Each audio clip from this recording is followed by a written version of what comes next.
What's good, good people? Soul Brother number one coming back at you from the top of the chocolate Milky Way, here to reclaim the pyramids. And today is marked the culmination of a journey that started some 47, 48 years ago. That's right, I finally have them in my possession. Kenner's $6 million man. Right here. About 40, coming up, both of my older cousins had them during the 70s. And I, unfortunately, never had one. Always wanted one, never got one. But now in 2025, August, 11th of 2025, I finally got Steve Austin, the $6 million man. This was my holy grail of action figures, of toys. I guess now I have to get another one. But this was the holy grail for me. Now that one's complete, I guess I'll get another one.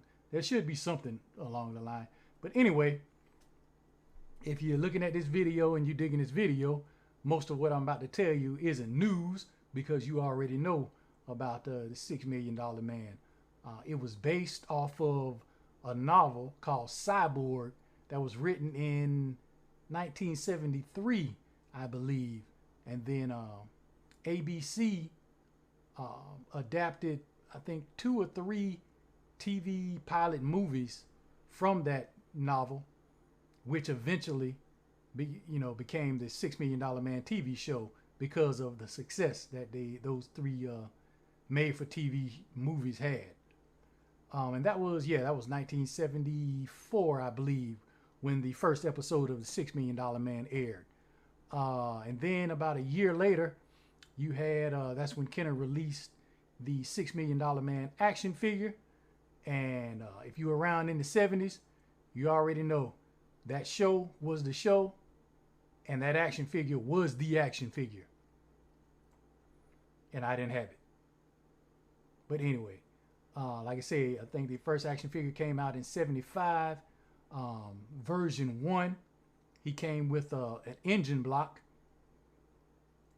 And also on version 1, he had some elastic around the sleeves right here of his arms. Now this one is version 2. Version 2 came out about a year later. He came with a steel girder, and he had another feature. He had a bionic grip. This one doesn't work, but the bionic arm still works. And what would happen is you would press this button right here, and this hand would close around a plastic girder that he came with. And once he had a hold of that, you turn his head to the right, push the button in the back,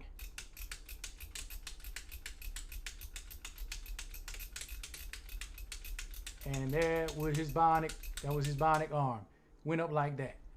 Now to disengage, and a lot of people, well, I don't say a lot, but I know some people, when I was looking for them on eBay, they actually broke it because they didn't know that that's how the bionic mechanism worked. You had to turn the head to the right and then depress the button in the back.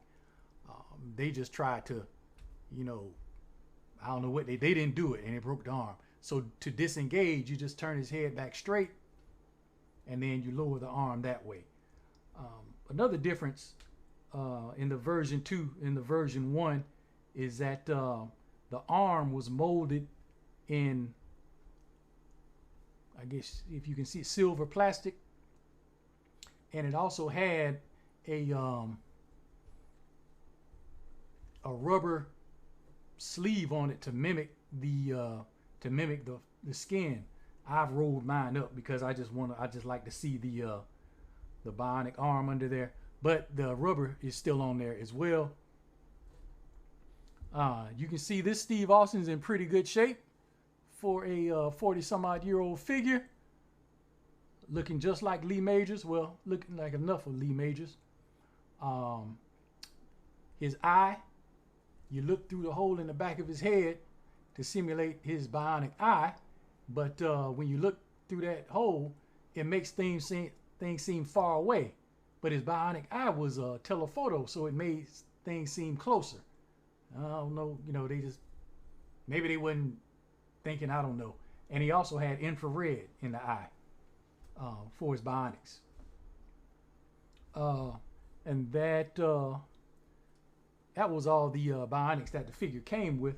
Now later on, he also, now when the figure came out, they are regular legs, but later on, he came with, Kenner released a, what was it called? Critical Assignment bionic legs and arms.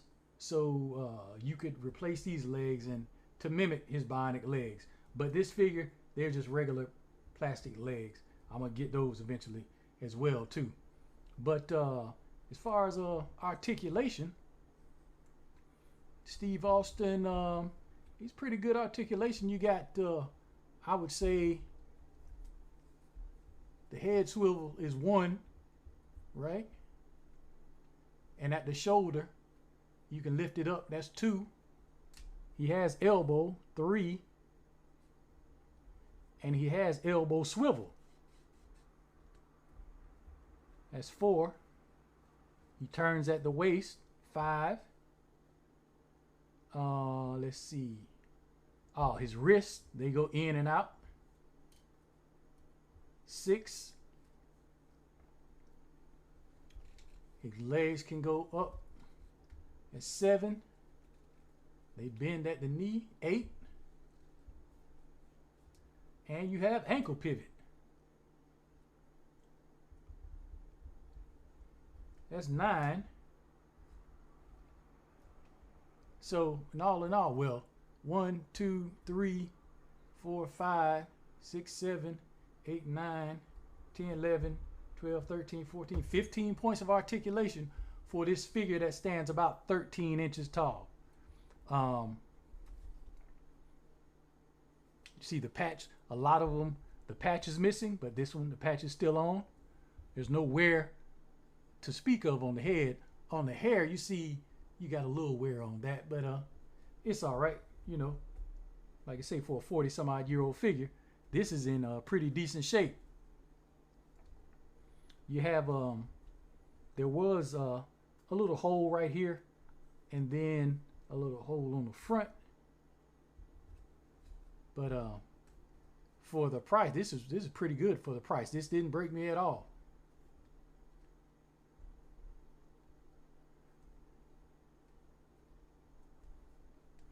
And he stands pretty good. But